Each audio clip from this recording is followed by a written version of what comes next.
Hey gang, I gotta tell you, it is a great time of year to be eating barbecue ribs. I'm gonna show you not just how to take a cooked barbecue rib and season it and slather it with the wonderful barbecue sauce that we make and whatnot, but I'm also gonna show you how to do it with some weed. We're gonna take some marijuana, we're gonna add that seasoning to a really great traditional grilled product, and I tell you what, it's just gonna add that great flavor that great herbs do, and it's also going to give you that great effect that great herbs do. So more than likely you will get hooked on this right away. I mean, it is just a great recipe. I'm going to be using baby back ribs this time because they're in season, or you could still apply this to St. Louis. We're going to already use a cooked rib, but I'm going to walk you through how I cooked it. Very, very simple, very easy to do, and I can't wait to show you this recipe because it's one of my favorites. So let's get in the kitchen and let's make ourselves some grilled barbecue ribs. Okay, ladies and gentlemen, here we are. We're going to talk to you about this wonderful recipe that I have, which is called barbecue back ribs. And basically what I'm going to walk you through is how I cooked this rack of rib. It's actually a whole rack of ribs, but I'm just using a half rack here. What I did was I took some cumin pepper, I took some kosher salt, and some cracked pepper, and some brown sugar, and some celery salt, and I sprinkled it over the raw top and also over the raw bottom. I also put notches into the ribs so that you could easily pull the rib away, and then I placed it into a pan about 1 inch deep with about 2 cups of water, and I propped the ribs up so that they would be sitting like this in the pan. So they were propped up against each other, so half rack, with something in between it in that pan with the water underneath it. And what happened was I covered the ribs with some tin foil and slow cooked them at about 250 degrees for about 3 hours. And what ended up happening was obviously the ribs became very pliable. They expanded. You can see that when you get to the point where the ribs start to show like this, that means that they're cooked properly. When they start falling apart, you've overcooked them. So it's very, very important to start looking for that rib exposure, and then you know you've got a good rib. Then what I did was I went ahead and cut the back in half, placed them on a plate, put them in the cooler, and cooled them. So now they are ready to prepare.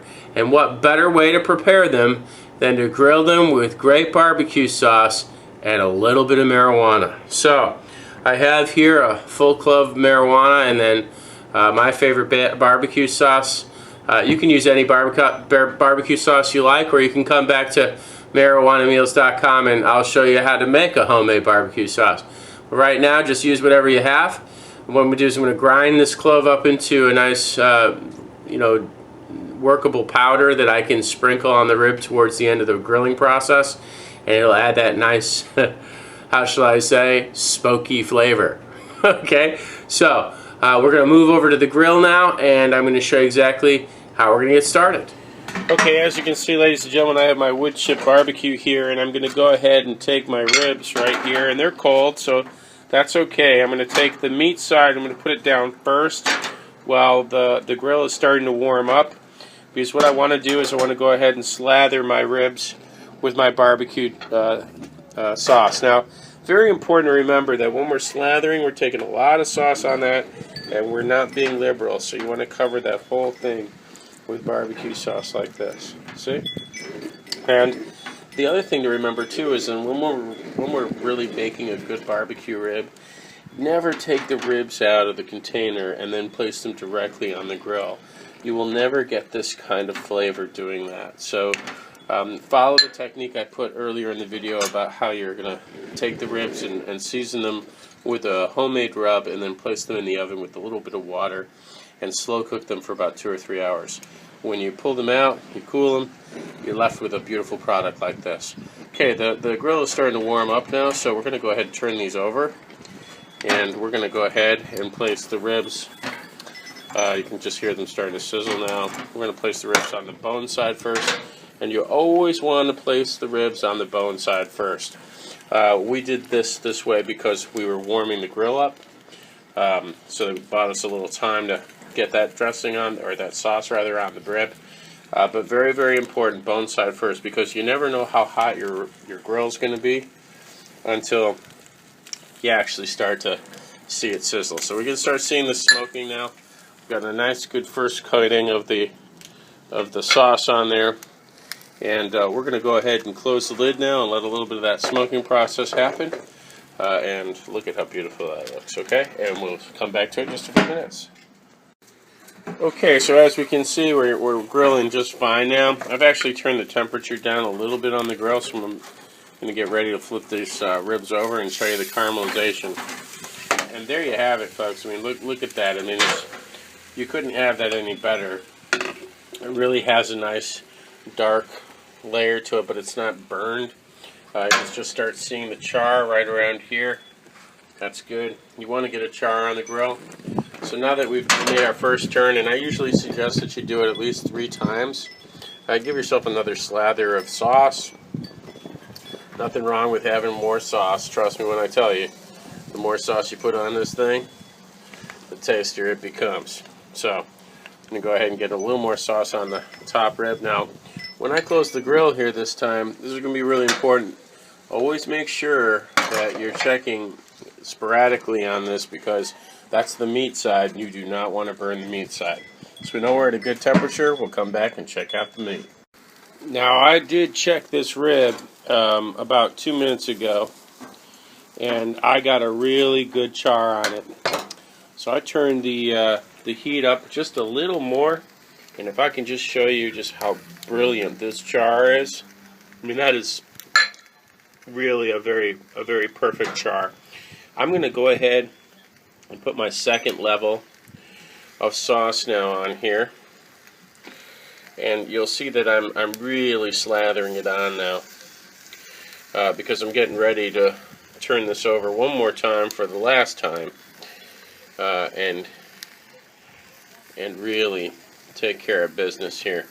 So we now have our second layer of sauce, and this rib is just about ready to be taken off the grill. We're going to turn it over one more time, and then after that, it's rib time. Okay, here we are, ladies and gentlemen. We are ready to go. We're going to do our last turn now, and the ribs are starting to get very playful. There's that char. Oh, yeah. Now we know we're really hitting that char. And it's okay to have the bone side charred like that. It's okay for that, because the bone side isn't what you're going to eat. You're going to eat the side that matters, which is the meat side.